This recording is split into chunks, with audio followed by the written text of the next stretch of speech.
¿Tiene de dónde? De nutrientes terrestres. Mira. Entonces, Alfonso Herrera dice que la vida no pudo ser posible en el mar porque ahí falta hierro como bioelemento. Entonces, él sugiere mejor que estas reacciones se dan a partir de barro, o sea, de arcilla. Él sugiere que las primeras reacciones, las primeras reacciones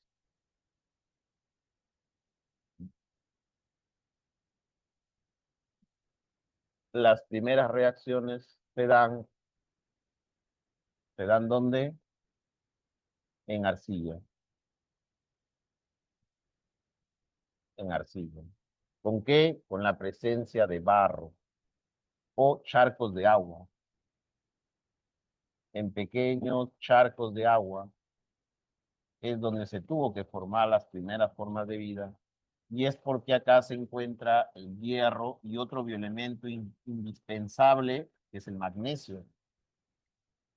De ahí que, por ejemplo, para estimular la memoria, ¿qué se usa? El famoso magnesol, ¿no? Claro. Estos, estos bioelementos son necesarios, son casi indispensables para la vida. ¿Me dejo entender? Ya, ¿y por qué serán tan indispensables estos bioelementos?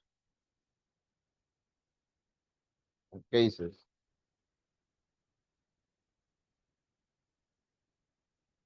¿Por qué serán tan indispensables estos? Porque con ellos se forma ATP, las mayores cantidades de ATP. Con esto se forma el ATP. Este autor, no corrige acá, fue Joaquín Berman. El autor fue Joaquín Berman, el que sugiere la presencia de arcilla. ¿Ya? Ahora sí viene Alfonso Herrera. Pónese, ¿qué dice tu amigo Alfonso Herrera? Él logra formar el primer citoplasma. Mira, recuerda que Opari, Cura y Miller se quedaron acá nomás, ¿ah? En Coacervado. Esto ya se ha completado posteriormente, ¿no? Pero ellos llegan solamente hasta Coacervado. ¿Estamos? Pero luego viene Alfonso Herrera. Alfonso Herrera. Él forma el primer citoplasma. Forma el citoplasma primitivo de la célula, ¿no? Logra formar el citoplasma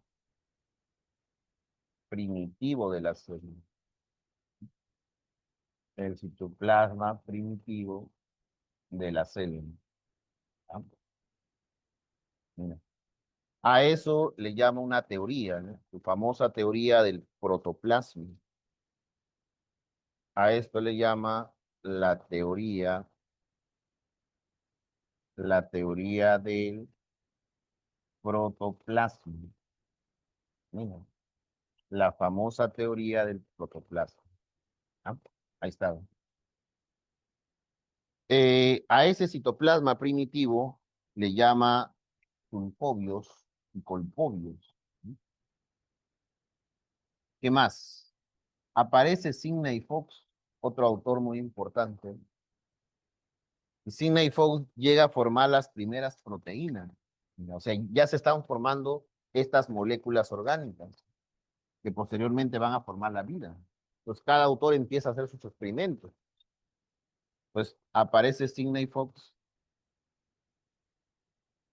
¿Y qué hace tu amigo Sidney Fox?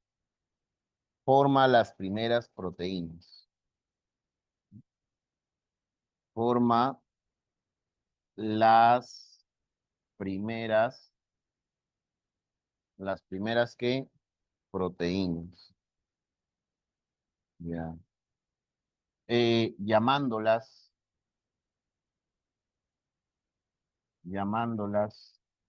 los proteinoides. Los proteinoides. Cuidado te confundas, enano. Acá dice protenoide. Y acá dice protobionte. Son cosas diferentes. El protobionte ya es rarísimo. En cambio, el proteinoide, ¿qué es? Es una proteína. Son cosas diferentes.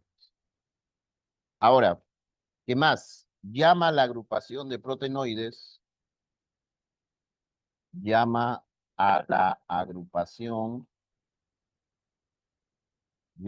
a la agrupación de proteinoides. ¿Cómo los llama? Los llama las microesferas. Las microesferas. De ahí viene el nombre de las microesferas de Sidney Fox, muy evaluado. Autor que plantea la existencia de microesferas. ¿Vamos? Ya. Bacán. Entonces mira cómo diversos autores empiezan a hacer sus investigaciones y cada uno llega a formar ciertas moléculas. Esta es la teoría más aceptada. Estos autores teóricos, un dato acá importante, es que ellos se basan en algo. Alguien influye para que esto se raye, ¿no? Entonces, ¿reciben influencia de quién? ¿Quién influye en sus postulados? Ellos leen a Darwin, la teoría evolutiva de Darwin, y se emocionan con eso, y leen el materialismo dialéctico de Engels, y también quedan fascinados con Engels. Esos dos autores inspiran a Oparin y Halen para que hagan su postulado, dado que esto ya es evolución. Mira, ¿por qué es evolución? Porque es una consecuencia de otras. Esa es la teoría evolutiva de Darwin. Listo. Hasta ahí, ya con esto, ya se demuestra cómo se forma la vida. Esta es la teoría más aceptada. ¿Vamos? Ya no hay nada que refutarle, mira. Ya hay términos más científicos, ya hay experimentos. Ahora, a partir de acá empieza otro problema para la ciencia. Ya se formó la vida, ya. Se acabó la respuesta, ¿no? Ya la comunidad científica está tranquila, ya sabemos cómo se formó la vida, pero ahora surge otra pregunta para el mundo científico. ¿Cómo miércoles esa vida evoluciona? Ahora viene la otra vaina. Entonces, para eso se abre otra vez el debate científico y aparecen las teorías evolutivas. ¿En qué se basan estas teorías evolutivas? En explicar ya no el origen, sino explicar cómo evolucionó, cómo llegamos a ser actualmente, porque estos primeros organismos son los seres de esta tierra primitiva. Eso ya no existen ya. ¿Qué existimos? Los actuales. Entonces, ¿cómo de acá llegaron a lo actual? ¿Quién explica eso? Las teorías evolutivas. Entonces pones otro título y ya por último hablamos de las famosas teorías evolutivas, que por lo menos dos son importantes, son las más evaluadas. Teorías evolutivas. ¿Cuáles son estas dos teorías evolutivas muy evaluadas? Pones punto uno. Este es un nuevo tema. Ese es origen de la vida, ya quedó ahí. Esta es otra cosa, teorías evolutivas. La primera teoría se llama la herencia de caracteres adquiridos. La herencia de caracteres, o sea, de características. La herencia de caracteres adquiridos. ¿Y quién es el autor de esta teoría? Lamarck. El conde de Jean Baptista de Caballero de la Mar. El autor más importante es Lamarck. Entonces escribes acá, hablamos de Lamarck.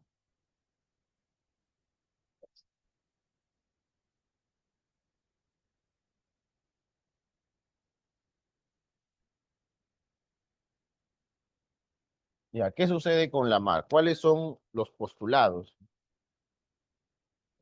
Primero, para plantear estas leyes, Lamarck tiene que observar algo. Pues todos los postulados de Lamarck se basan en la observación que él hace de las jirafas y los cocos. Lamarck observa los restos fósiles de las jirafas y los focos.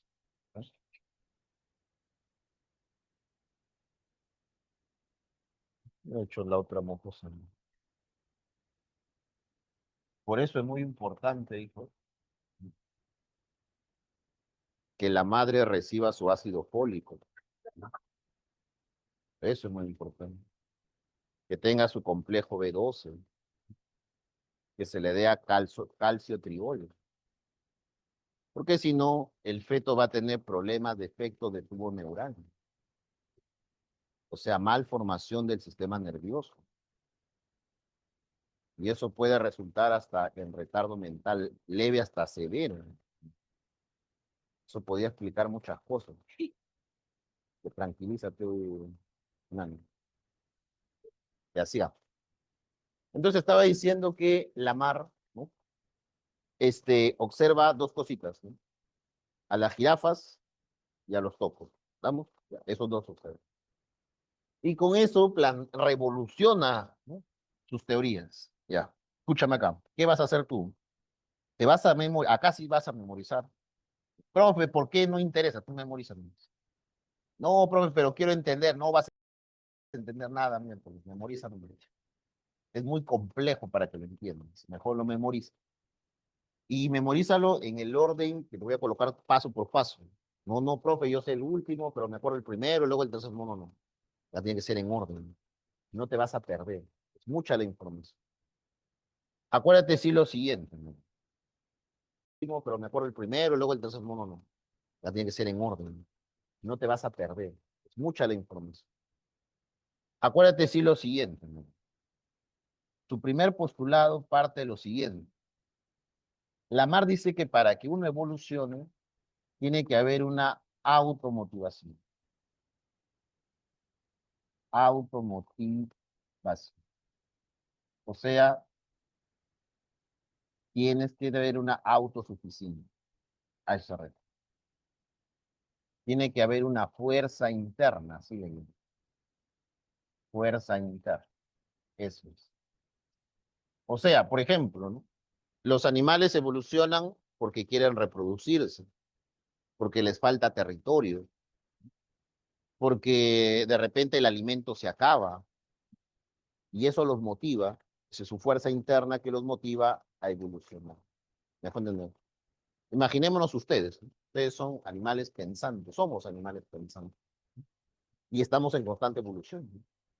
Pues ustedes acá en la academia, ¿no? Imagínate que lo revivimos a la mar y la mar viene y los estudia a ustedes como estudiantes, ¿no? Entonces la mar dice, para que ustedes evolucionen, o sea, ingresen, ¿no? ¿Qué tienen que tener? Una fuerza interna. Algo los tiene que motivar para que estén acá, ¿no? No creo que de loco diga, nota, que me sobra la plata, voy a la academia a regalar plata, ¿no? No creo. Si estás acá es porque algo te motiva, ¿no? Quieres mejorar la economía de papá, o quieres que te digan médico, no sé, ¿no?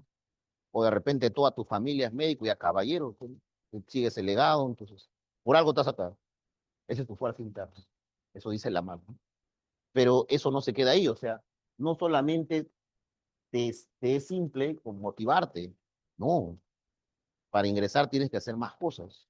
Entonces, ahí viene el adicional, miren. Segundo, Lamarck dice que para que una especie evoluciona tiene que haber una adaptación al medio. Adaptación al medio ambiente. Y eso es espectacular, porque Lamarck le está dando mucha fuerza al entorno. Él te está diciendo que el entorno puede hacer que tú evoluciones o no. Eso es espectacular porque te está modificando la forma en cómo evolucionas.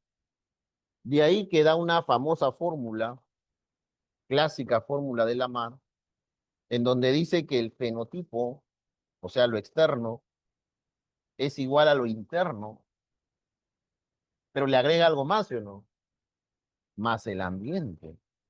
Eso quiere decir que el ambiente tiene la capacidad de influir sobre quién, sobre el genotipo, para que se exprese un diferente, o sea, para que cambies.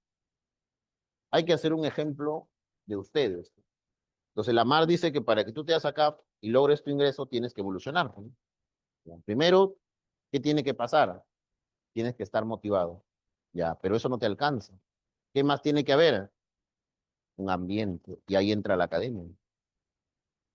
Si tú estás en una aula, por ejemplo, donde todos son malos, ¿no? Los alumnos hasta las caiguas, y tú eres un alumno bueno, créeme que por el ambiente vas a terminar estancando tu nivel. Eso va a pasar, ¿no? Pero en cambio, si tú eres un alumno regularón, ¿no? Tirando para malo, y estás en un aula donde todos son buenos, estudiosos, el mismo ambiente, ¿qué te va a hacer? Estudiar. Eso pasa en evolución, ¿no? Y eso lo observa la mar en los animales. La mar se da cuenta de eso, que el ambiente tiene la capacidad de moldear la evolución. Y es más, cuando tú leas las preguntas y diga ambiente, ya ni lo pienses, ya. La única teoría que le da mucha fuerza al entorno es la teoría de la herencia de caracteres. No hay otra teoría en la cual el ambiente tenga tanta vigencia como esta teoría. ¿Estamos? Ya. Tercer postulado. ¿Qué más pasa? Escribes acá, ¿no? Tercer postulado. Ya. ¿Qué sucede? Una vez que te has adaptado al ambiente, eso va a hacer que en ti surjan nuevas cosas o pierdas cosas. Eso se llama la famosa ley del uso y el desuso. La ley del uso y desuso. O también se llama la función hacia el órgano. La función hace al órgano. ¿Eso qué quiere decir? Que si un órgano se desarrolla más, ese órgano o lo usas más, se va a desarrollar más. Pero si ese órgano lo usas menos, ¿qué va a pasar? Se atrofia. O sea, si estás en la academia y empiezas a memorizar como loco todos los días, ¿no? 50 sinónimos diarios, resuelves 200 problemas de mate diarios. Eso va a hacer que tu capacidad neuronal sea más rápido. Mira, eso es lo que sucede, ¿no? Pero si a diario memorizas un sinónimo nomás, todos los días un sinónimo, por diario haces 2 problemas de mate, ¿no? Y te cansas, ¿no? Te tiras a dormir. Eso va a hacer que tu capacidad neuronal no aumente, sino todo lo contrario, te limites. Eso se llama la función hacia el órgano. ¿Ya? ¿Y cómo lo observa la mar en esto? O sea, ¿cómo se da cuenta la mar que hay una ley de uso y el desuso? Por la siguiente manera. Mira. Cuando la mar observa los restos fósiles de las jirafas, o sea, los restos que quedaron de las jirafas primitivas, él se da cuenta que las jirafas inicialmente tenían cuello corto, ¿no? Sus restos fósiles le estaban diciendo que eran animales cuyas vértebras cervicales eran cortas, o sea, eran normales. Entonces la mar dijo, ¿qué pasó, no? ¿Por qué estos animalitos de un momento a otro hicieron que las vértebras cervicales se agranden y tengan esa distribución, ¿no? ¿Qué pasó ahí? Entonces, la mar es allá. Lo más probable que sucedió es que se acabó el pasto. Entonces, el pasto bajo, por la cantidad de animales que había en esa época, se acabó. Entonces, ¿qué empezaron a hacer esos animales? Empezaron a consumir cada vez el pasto más alto. Entonces, ¿qué pasó? El medio, el ambiente, lo cambió todo, ¿no? Hizo que estos animales poco a poco vayan desarrollando más las vértebras cervicales hasta que agranden el cuello. ¿Te das cuenta? El ambiente los modificó fenotípicamente. ¿Cómo explicó la ley del desuso? Porque esa sería la ley del uso, ¿no? Ya. Pero ¿cómo explicó la ley del desuso?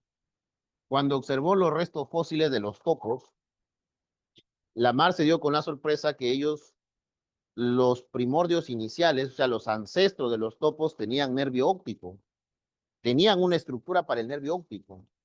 Eso te daba a indicar que ellos tenían vista, o sea, podían ver. Los topos actuales, ¿qué son? Son organismos o son animales que no ven. Están tanto tiempo bajo la tierra que han perdido la visión, ¿no? Mira. Entonces, ¿qué pasó? Que como están bajo la tierra, no necesitan la visión, ¿no? ellos han desarrollado otros sentidos como el tacto y el olfato, por ejemplo. ¿Estamos? Esa sería la ley del desuso. El ambiente nuevamente modifica la evolución. Y por último, ahora sí está el problema, ¿no? Acá pones un asterisco. Todo estaba excelente, ¿no? Calamar estaba a lo máximo. Acá fue donde se dio su fumada a la mano. Él dijo que ya tú generas nuevas características, todo chévere, pero esas características que has generado tú, por ejemplo, no sé, tú tienes una buena memoria, pero, ya. Esa buena memoria tiene que heredarse a tus hijos. Ahí está jodido. Dice, no, profe, porque hasta que mi papá, genio, mi mamá, genio, todos mis hermanos, hasta que cómputos generales, vengo yo, ya 5 ciclos y nada. Entonces, no siempre lo que tú desarrollas lo heredas. Ese es el problema.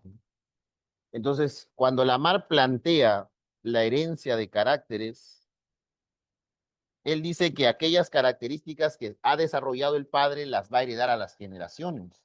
Eso está mal. La herencia de caracteres. Y es más, cuando le preguntan a la Mar cómo se da esa herencia, no, no sé. Dice.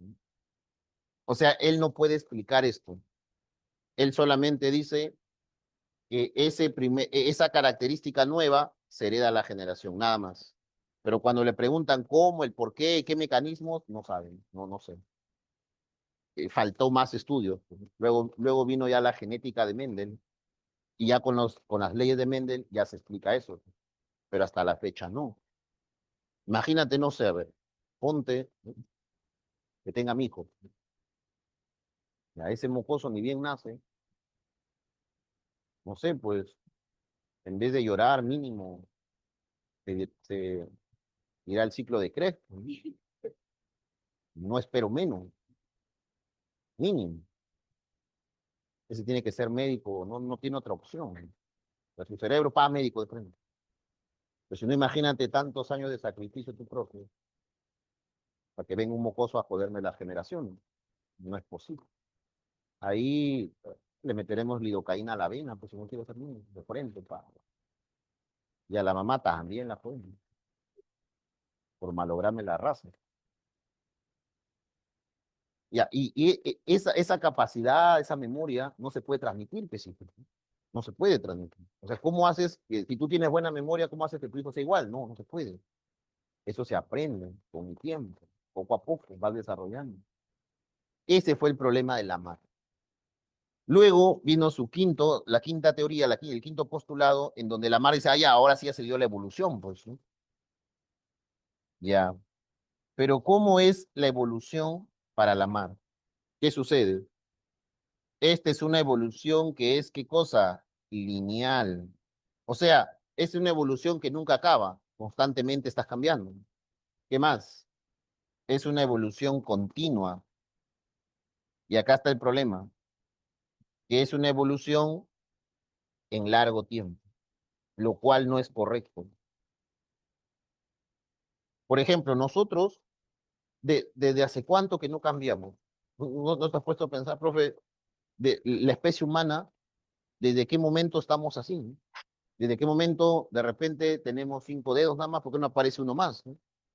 O en qué momento, por ejemplo, de repente para el frío nos aparece escamas, no sé.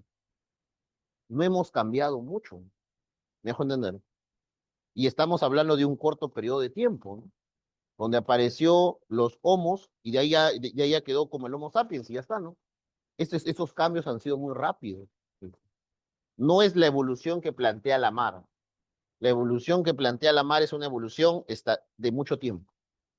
¿Estamos? La mar va acorde con la generación espontánea, no te olvides. La mar defendía la generación espontánea, ¿no? Y como era la religión, la mar trataba de decir, tú has venido al mundo así como estás, no cambias ya. Tu evolución es, van a pasar muchos años para que cambie. Me dejo entender. Eso plantea la mar. Ya. ¿Cuál fue el problema de la mar? La herencia de caracteres. Uno de sus seguidores de Lamar trató de ayudar a esto, ¿no? Trató de hacer un experimento para someter la herencia y aparece una nueva teoría. ¿Cómo se llama esa teoría? La teoría del plasma germinal, correcto. ¿Qué sucede con la teoría del plasma germinal? El autor es Augusto Weismann. Ya, escribes acá, ¿ve? Autor, ¿quién es el autor? Augusto Weismann. Ya, August Weismann. ¿Cuáles son los postulados de Augusto Weismann?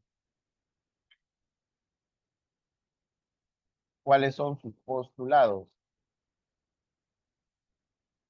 Ya. Él se plantea qué cosa. Él plantea el estudio de los ratones. ¿Qué sucede? ¿Qué plantea Augusto Weismann? Él dice lo siguiente, mira. Él razona así, ¿no? Mira, si la mar dice que si un órgano se desarrolla, si lo utilizamos más, ese órgano se desarrolla y ese desarrollo lo heredas. Ya, bacán. Pero al mismo tiempo la mar dice que si un órgano no usas, ese órgano se atrofia. Y esa atrofia tienes que heredarla a la descendencia. Eso dice la mar, ¿no? Entonces Augusto Weismann dice, ya, bacán. Vamos a hacer que un animalito no use un órgano, por lo tanto ese órgano se va a atrofiar. ¿Qué va a pasar? Que la descendencia debería heredar esa atrofia. Entonces, ¿qué hace Augusto Weismann? Coge ratoncitos y les corta la cola, sin cola. Entonces, como ellos, bueno, aunque más parecen conejos, pero ya. Si les corta la cola, ya, quiere decir que ellos ya no usan ese órgano, ¿no? Por lo tanto, los hijos deberían heredar esa atrofia, ¿no? ¿Me dejo entender? Siguiendo lo que dice la mar, pues. Si un órgano no lo usas, eso debería heredarse, ¿no? Ya, pero ¿qué crees que pasó? Todos salían con cola. Entonces Weisman dijo, ya, puede ser que los hijos, la primera generación, ya, pero falta tiempo, ¿no? Siguió segunda, tercera, cuarta generación. Y todos salían con cola. ¿Sabes cuántas generaciones hizo? Hizo su estudio por 23 generaciones. Nieto, bisnieto, tratará, y así, ¿no? 23 generaciones. A todos les cortaba la cola, los cruzaba. ¿Y qué crees? Todos los ratones salían con cola, no había excepción. Todos salían con cola. Miren, enano. Entonces, con esto, ¿qué demuestra Augusto Weismann? Que lo que dice Mendel está mal, ¿no? Que lo que dice Lamarck, perdón, está mal. Porque no siempre lo que no usas lo vas a heredar. Es como, por ejemplo, me accidento, ¿no? Ah, pierdo un brazo. ¿Eso quiere decir que mis hijos van a salir sin brazo? No, ¿no? O un ejemplo más real. Los niños con síndrome de Down es una mutación del cromosoma 21, que es un cromosoma somático. ¿Ellos pueden tener hijos normales? Lógico. Hay cierta probabilidad, sí, que sus hijos hereden esa trisomía, ¿no? Pero los estudios nos muestran que ellos pueden tener hijos normales. Esa herencia no se va a heredar así nada más, ¿no? Entonces, Weismann demuestra eso, ¿no? Y él dice que la base de la herencia está en los cromosomas sexuales. Por lo tanto, él logra demostrar que la base de la herencia, que la base de la herencia, ¿dónde está? Está en los cromosomas que sexuales. Eso quiere decir que solamente las mutaciones que afecten a los cromosomas sexuales, solamente las mutaciones de cromosomas sexuales se pueden heredar. Si te afectas un cromosoma somático, eso no se va a heredar. Eso es lo que logra demostrar Augusto Weismann. Y con eso, ¿a quién refuta? ¿A quién termina refutando? A la teoría de la mar. Él era seguidor de la mar, él quería ayudarlo, pero sin darse cuenta, mediante ese experimento, friega a la mar, lo hunde más. diciendo pues que está equivocado. Y él da una solución, o sea, no solamente lo hunde, sino le da una alternativa. Y él dice que solamente vas a heredar aquellos caracteres que estén en qué cromosoma sexual. Los cromosomas de la cola no son sexuales, son somáticos. Por eso es que no se heredan a las generaciones, no se afectan. ¿Me dejo entender? Ya está. Listo. Copia hasta allá el toque para ver más teorías. Toca el toque. Faltan ver unas 4 teorías más y ya.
No le interesa si estás triste, no, no.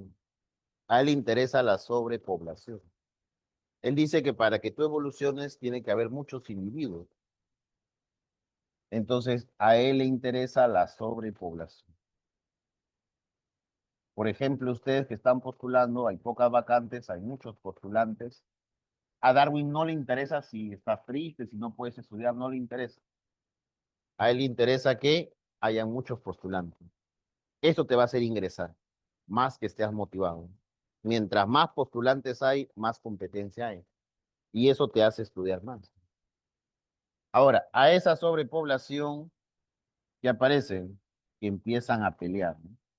Pues aparece la competencia. La competencia. Sobre esa competencia se seleccionan los mejores. Y a eso Darwin le llama selección natural. Solita la naturaleza deja a los más dotados. Eso se llama selección, ¿qué cosa? Natural. La propia naturaleza selecciona al mejor individuo. Ahora, si hablamos, pasa, hija, siéntate acá adelante, ¿no? Siéntate acá.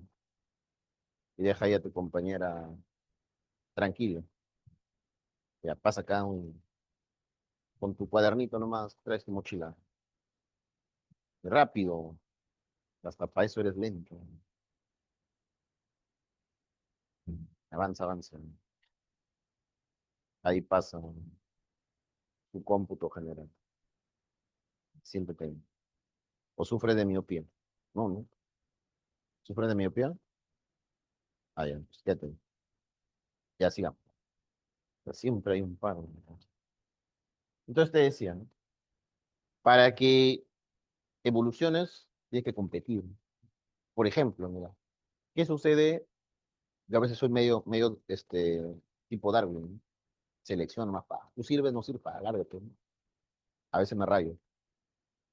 Pero ¿qué pasa, no? Darwin tiene razón. Hasta ellos hacen selección natural. Ah, ¿no? Y la mamá está seleccionando, ¿no? La cría que vale, la que no vale. La que no vale, pasa, la que alimento para la otra cría, pues. Selección natural. Entonces, ¿qué sucede? Si tú no compites, nunca vas a saber qué tan bueno eres. ¿Y tu competencia cuál es? Tu simulacro. De nada sirve que en el aula copies todo. Ah, no te rayes, profe, tomo foto de pizarra, imprimo la pizarra, mi cuaderno está a colores, todo copiado, nunca falto a clase. Eso está muy bien. Pero si tú no compites, o sea, si no ves cómo está el otro y cómo estás tú en ese entorno, nunca vas a ingresar. Tienes que aprender a competir. ¿Y esa competencia dónde se ve? En tus simulacros. Esa es la mejor forma de seleccionarte. No para que te sientas mal. Puede que ese simulacro saque 5 puntos, pero está bien porque esa es tu realidad. Eso te va a hacer entender el nivel en que estás. Pero si nunca das tus simulacros y te corre de los simulacros porque no, profe, esos temas todavía no vengo, vienen muchos temas, yo recién voy 2 temas leyendo, ¿no? Todavía que pasen 5 meses para dar el simulacro. Error, hijo. Tienes que aprender a competir, a no correrte de las cosas. Y lo que sí debería pasar es que ese simulacro debería ir en ascenso, ¿no? Eso sí. Sería ilógico que saque 100 puntos y a la otra semana 5 puntos. Ahí algo está fallando. Pero la única forma de darte cuenta si estás bien o estás mal es compitiendo. Eso te lo dice Darwin. Tienes que seleccionarte entre lo mejor, ¿no? Y dar un simulacro no es para que te sientas mal, ni para que te pongas a llorar. No, profe, me deprimo cuando doy mis notas. No, tienes que aprender a asumir eso con responsabilidad. Y vas a ver que el ingreso se va a dar, ¿no? Yo nunca he visto que un alumno estudiando, chancón, todo le vaya mal, o sea, que no ingrese, vas a ingresar. Eso es lo de menos. El problema es el tiempo. Ese es el problema. Algunos van a ingresar más rápido porque son constantes, se seleccionan entre ellos mismos. Y otros ingresan más porque se quedan ahí. Estás aislado en tu mundo. Estamos. Eso se llama selección natural. Ahora, acá está el problema. Darwin dice que como se selecciona el mejor, ese mejor cambia ya. Eso se llama variación. Así como Lamarck no supo explicar cómo se le da una característica, Darwin no sabe explicar la variación. Algo faltaba más. El cambio es muy, muy drástico. Esta variación no lo puede explicar. Igual acá, Darwin, ¿qué no puede explicar? Perdón, Lamarck, ¿qué no puede explicar? La herencia de caracteres. ¿Cómo se hereda de una generación a otra? No se sabe. Acá tampoco. ¿Cómo aparece un organismo diferente al original? No se sabe. Y finalmente viene su quinto postulado, que es la evolución. Aparece un organismo diferente y a eso le llama evolución. Pero ojo, esta evolución es igualita que la de la Mara.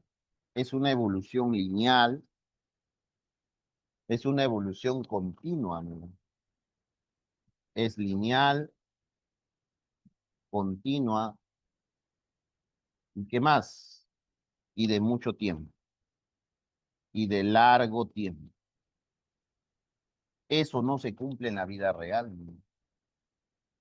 Entonces, ahora sí, amigo, vamos a tratar de unificar las cosas, porque al final de cuentas, para un examen de admisión, no requieres tanto conocimiento. Tienes que también aprender a deducir cosas, a usar tu sentido común. Entonces vamos a ponernos un ejemplo. Mira acá, sobre todo para los casos clínicos, pues pones nota. Puedes olvidarte de toda la clase si quieres, pero nunca la nota. Esto es lo más importante. A ver, si analizamos lo que dice Lamarck en dos pasos nada más, ¿no? Y lo comparamos con lo que dice Darwin, ambos plantean su evolución. ¿Cuál es la diferencia? Lamarck te dice que la especie A1,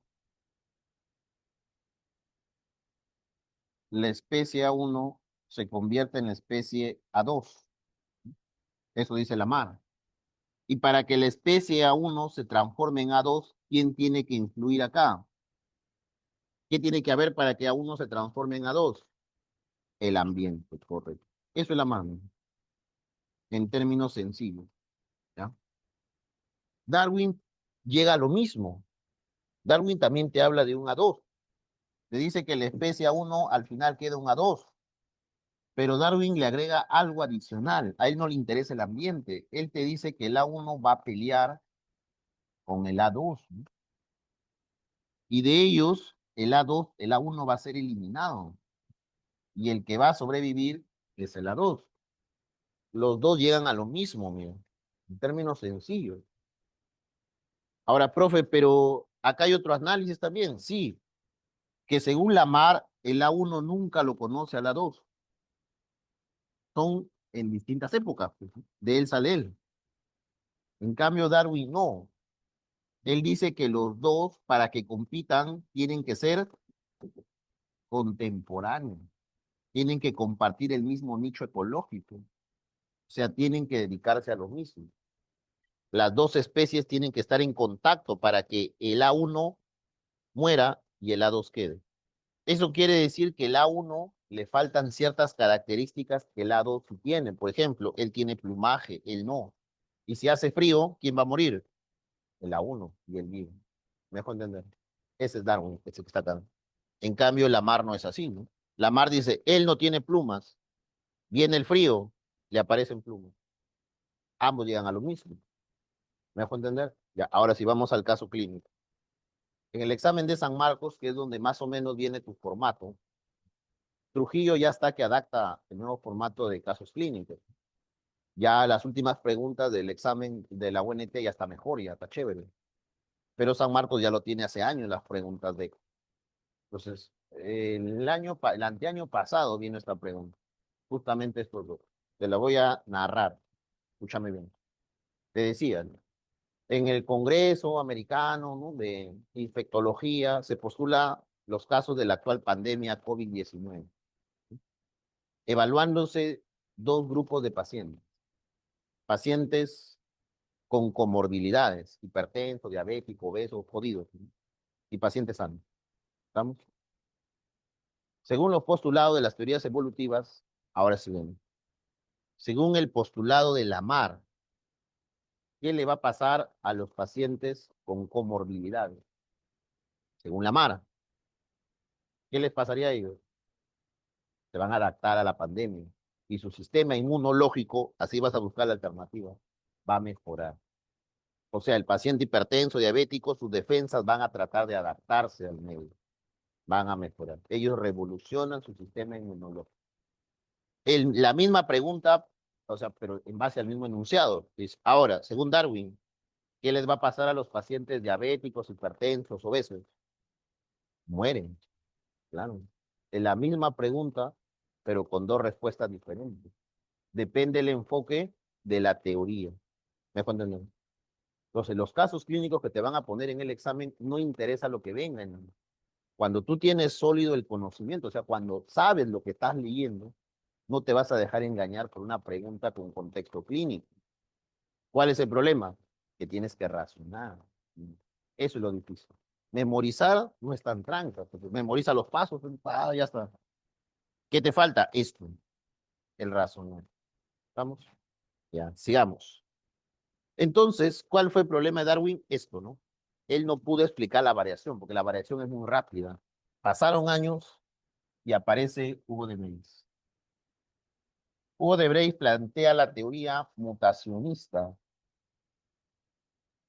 La teoría mutacionista ya trata de explicar más o menos qué sucede. Recuerda que se llama mutacionista o saltacional. No. ¿Quién es el autor? Entonces, escribes acá, el autor de la teoría saltacionista es Hugo de Vries, o ya de Vries, como quieras. Hugo de Vries. Ya. ¿Cuáles son los postulados? Recuerda que este autor estaba estudiando las células cancerígenas. Dentro de sus postulados, él estudia la célula cancerígena y específicamente estaba estudiando el cáncer gástrico. Pues sus estudios se basan en la célula cancerígena. Estudia cómo la célula cancerígena evoluciona y se va adaptando al entorno, ¿no? Es espectacular, ¿no? Hugo de Vries no fue tonto, fue un científico muy hábil y él dice, ¿no? Darwin tiene razón, Lamarck también tiene razón. Ambas teorías parten de cosas diferentes, pero llegan a lo mismo, están bien. ¿Cuál es el problema de Lamarck? Que no puede explicar la herencia. ¿Cuál es el problema de Darwin? Que no puede explicar la variación, nada más, pero el resto está espectacular. El hecho de decir que para que evoluciones tienes que estar automotivado y para que evoluciones tienes que pelear es espectacular, ¿no? Entonces, Hugo de Vries no deja de lado las dos teorías, saca lo mejor de la mar. ¿Y qué es lo mejor de la mar? La adaptación al medio. Decir que el ambiente tiene la capacidad de modificarte, eso es espectacular. ¿Y sabes cómo lo estudia él en base al cáncer gástrico? Porque, ¿qué es una célula cancerígena? Mira, en términos sencillos, ¿cómo aparece el cáncer? Cuando una noxa, cuando un entorno está friega y friega la célula. Tu célula de la mucosa gástrica está ahí tranquila, pues, está relax, ella, ¿no? Pasa sus días jugando su Free Fire ahí, ¿no? Tranqui.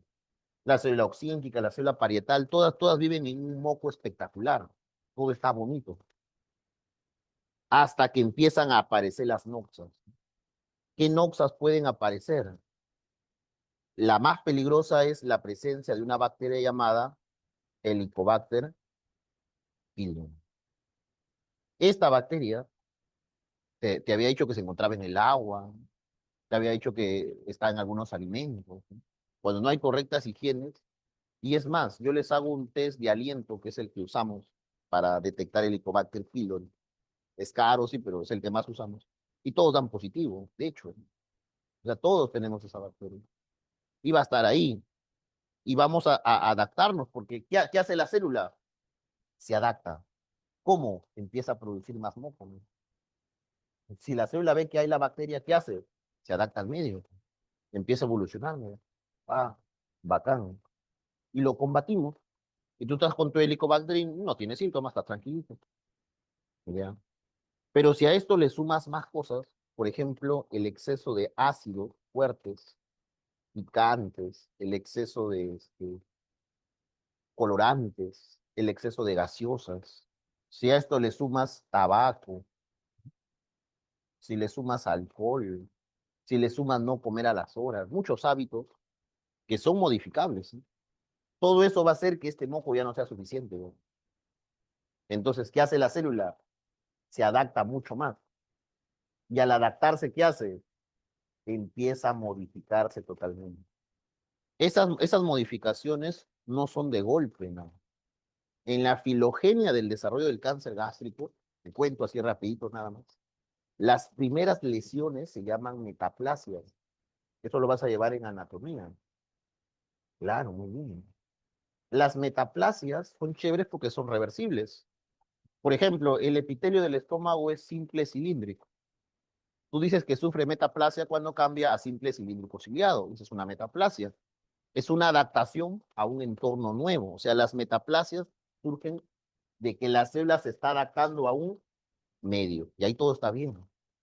El problema es cuando sigues con estas vainas. Ah, jode, jode. Esa metaplasia se convierte en una displasia.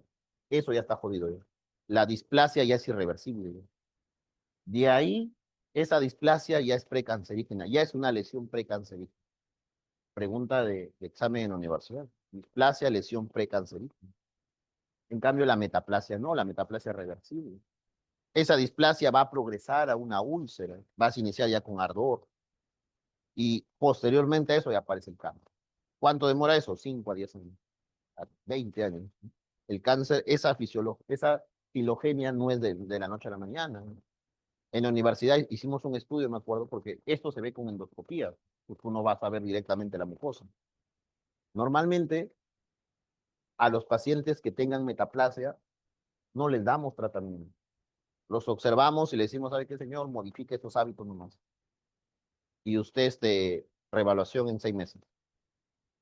Entonces, con mi grupo planteamos que no, se dé tratamiento desde las metaplasias, porque esas deben ser consideradas lesiones precancerígenas, lo que no sucede. Y mi grupo osadamente nos atrevimos a plantear nuestras cosas. El doctor nos metió nuestra zamputeada ahí. ¿Qué se creen ustedes?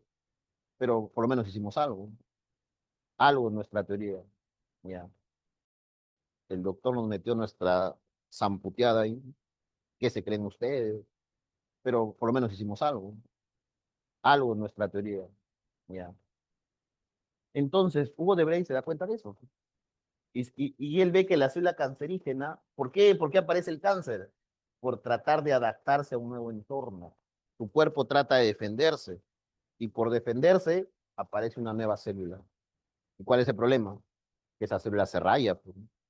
Y no solamente se raya esa, le pasa la voz, se raya todo. Y eso es cáncer. Me dejo entender. Esa es la magna, adaptación al medio. Ya, ¿qué más?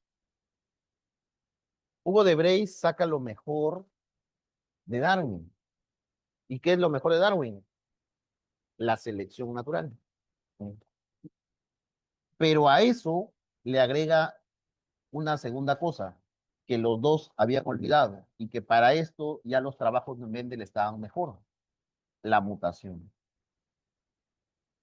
Hugo de Brey plantea un nuevo mecanismo de evolución y ese mecanismo está perfecto porque la mutación ocurre en cortos periodos de tiempo, lo que no pasaba con esto. Esta es una evolución de mucho tiempo y es realmente la mutación lo que hace evolucionar. O sea, ¿cómo aparece una célula cancerígena? Porque ha mutado. ¿Qué ha mutado? Sus proteínas. Esas proteínas cuando cambian codifican diferentes aminoácidos y van a terminar haciendo otra célula. ¿Me dejo entender? Esa es una mutación. No todas las mutaciones son malas. O sea, no toda mutación es sinónimo de cáncer. Las mutaciones también generan cambios en tu cuerpo y eso es evolución. ¿Me dejo entender? Ya. Y una vez que la célula ha mutado, entonces tenemos células buenas y células mutadas. ¿Qué sucede? ¿Cómo aparece el cáncer? Se selecciona lo mejor. A eso le llamas selección natural. Mira, ve. Eso es lo interesante de Hugo de Verdes. Como se selecciona lo mejor, ahora sí aparece el cuarto postulado, la evolución. ¿Cómo es esta evolución? Ya no es lineal ya, es una evolución que va a grandes rasgos, o sea, es una evolución saltatoria, no es lineal, es saltatoria. Por eso la teoría, ¿cómo se llama? Saltacional, porque la evolución va así, a dando grandes pasos. Y no tiene mucho tiempo, se da en corto tiempo. Ya mejoró los postulados.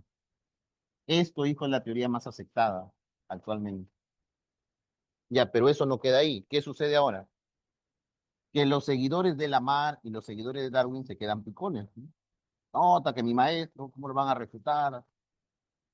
Vamos a mejorarlo. Y como ya Hugo de Breis le agrega mutación, el mundo se raya nuevamente, ¿no? Y todos le meten mutación, mutación a sus teorías. Entonces, Lamarck te dije que no estaba mal. ¿Qué quieres? Claro, pregunta.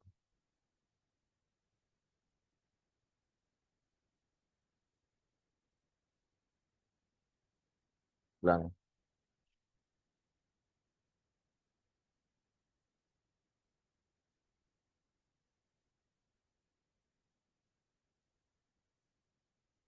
Eh, no, el problema no es ese. El medicamento que usamos para el aborto terapéutico no es misoprostol, es mifoprostol. ¿No? El misoprostol se usa para el tratamiento de úlceras porque evita el sangrado. Eso forma parte de la cascada de coagulación. Pero el que se usa para abortos terapéuticos, evita el sangrado. Hace vasoconstrucción y evita que sangre. Y por eso es su problema, tiene su efecto abortivo, porque cierra las arterias uterinas.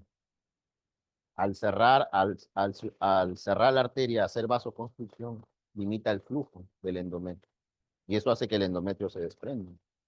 Pero ese es su efecto adverso. El que usamos en la práctica médica no es misoprostol, es mifoprostol, con F, ¿no? Claro, el tratamiento para las úlceras, pero para las úlceras crónicas, ¿sí? Usamos misoprostol, pero en pacientes muy seleccionados. Tienes que mediar el riesgo de que ese paciente haga coagulación interna y que la úlcera cierre, pues porque al cerrar vasos, no solamente vas a cerrar vasos del estómago, vas a cerrar vasos de todo el cuerpo. Ponte que le hagas un ACV, un isquemia, y tienes que valorar muy bien en qué paciente se usa. Es más, ya lo hemos dejado de usar ese misoprostol. Más bien se está usando por su otro efecto, por su efecto abortivo. A veces porque el misoprostol es muy caro. Entonces, a veces el ginecólogo eh, ordena el Citotec, que es el misoprostol. Ese sí es el misoprostol. El tratamiento más bien para estos problemas es, primero, identificar el Helicobacter pylori. Ese es el primer factor de riesgo. Pues, ¿qué hacemos al paciente? Un test de urease. Una vez que hemos identificado el Helicobacter pylori, le damos antibióticos. Hoy en día, antiguamente usábamos 3 medicamentos. Hoy en día ya vienen una sola pastilla, en un solo comprimido los 3 medicamentos. El paciente toma una sola pastilla, ¿no? Súper sencillo. Y luego modificar los hábitos del alimenticio. Ese paciente tiene que estar en dieta total. Y hay que darle protección gástrica. El omeprazol es un muy buen inhibidor de bomba, pero no es un protector gástrico. Lo que hace es evitar que produzcas ácido clorhídrico.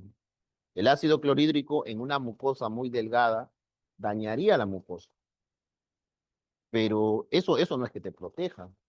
Lo que estoy haciendo es evitar que tu cuerpo produzca ácido, ¿no?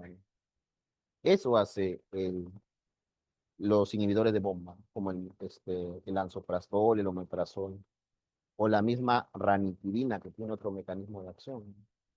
Pero esos no son protectores gástricos, son mal llamados. A veces vas a la farmacia y la farmacia te vende misoprostol. No, me duele el estómago, ya toma tu misoprostol con tu magnesio. Pero hijo, ten mucho cuidado porque ese es un inhibidor de bomba. Lo que está haciendo es que tu cuerpo no produzca más ácido. Obviamente no te va a arder, pero esa bomba de cloro no es la única. Hay más bombas. Por ejemplo, en el riñón hay otra bomba de cloro. A nivel cardíaco también hay bombas de cloro. Entonces, no solamente vas a bloquear la bomba del estómago, vas a bloquear las bombas de otros lugares. Por eso el misoprostol se usa bajo ciertas condiciones. Y nada más hay que tener mucho cuidado. Es más, la automedicación y la prescripción médica, actualmente hablamos de la medicina basada en evidencia. Hoy día, por ejemplo, el colegio médico está dando conferencias en farmacología, ¿no? Porque los médicos nos estamos rayando y, estamos dando, pa. Por ejemplo, temprano venía escuchando la conferencia y decía el doctor Aurelio, que es médico del Hospital Rebagliati, sí lo conozco, al doctor, chévere. Decía, siempre damos para la crisis hipertensiva captopril sublingual. Tú vas a ir a cualquier, y eso se da, y pues yo lo he visto, ¿no? Tú vas a ir a cualquier centro de salud, paciente hipertenso, ¿no? Su presión más de 180, la sistólica, va a meterle su captopril sublingual, hasta dos a veces, ¿no? Y hoy día el médico, el doctor Aurelio, explica, pues, dice, en ninguna guía clínica dice eso.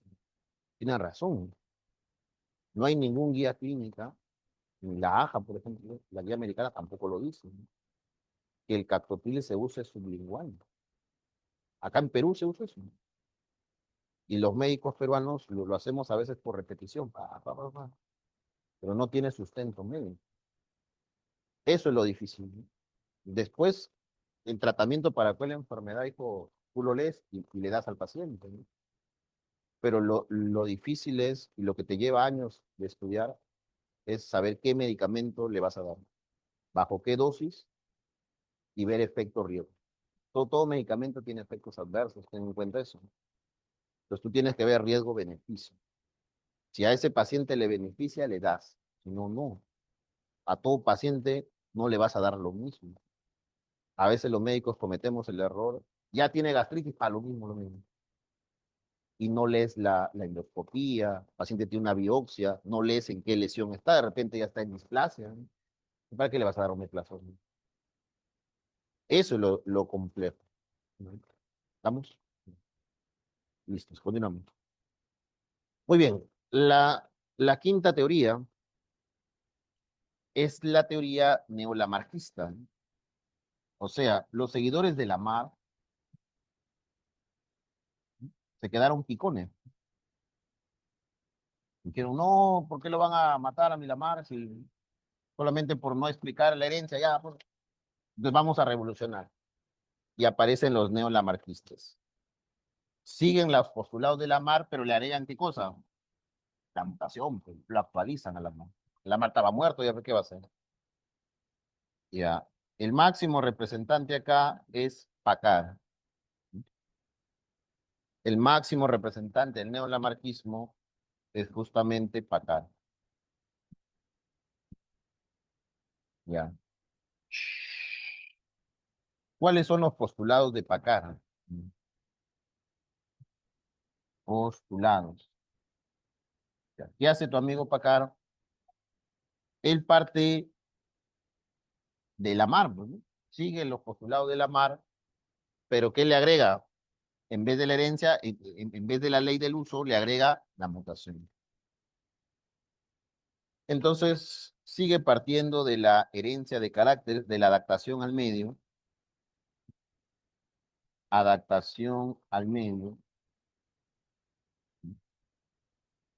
le agrega la mutación, lo mismo que hace Hugo de Brace, pero no le pone la selección natural, porque ese es Darwin, pues. ¿Qué hacen ellos? Ellos plantean la deriva génica. Dicen que cuando una especie muta, se aísla del resto.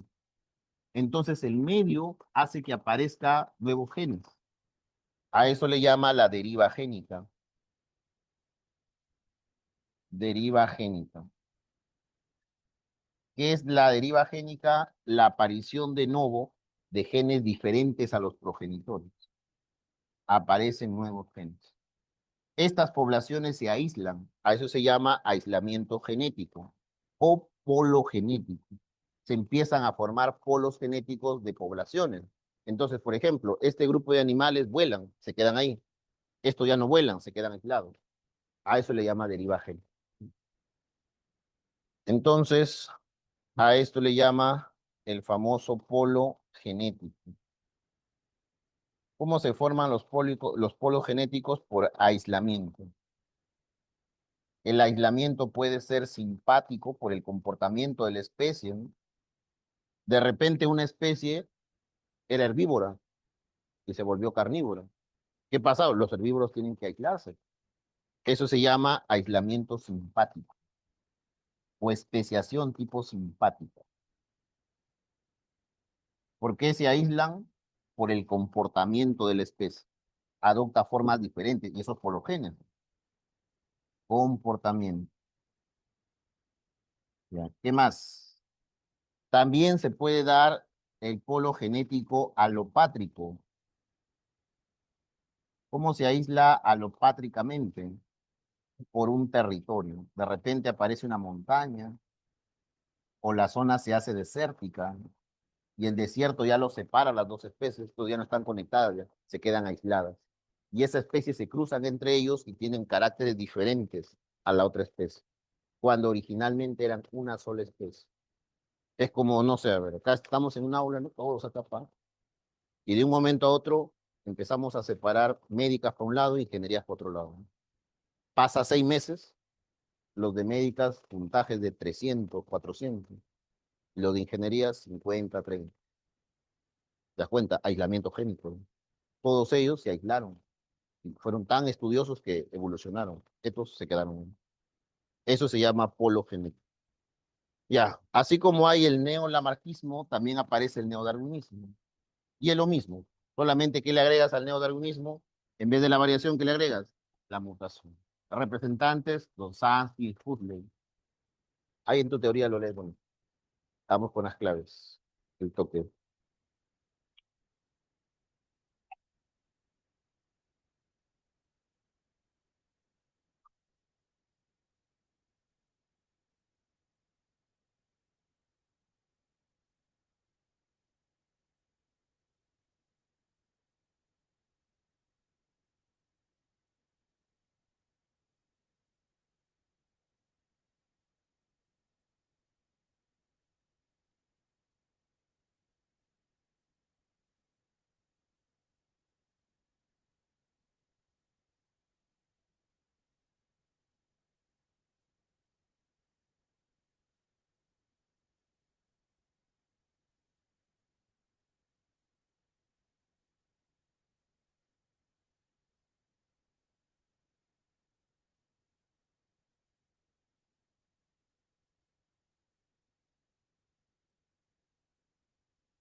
Ya, entonces, ahora sí, vamos.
Es cierto, excepto, claro, muy bien.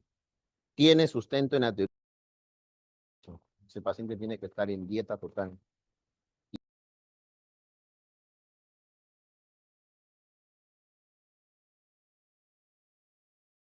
Todos, todos. Muy bien. Deltoides. Pregunta 8. Alexander Oparin para argumentar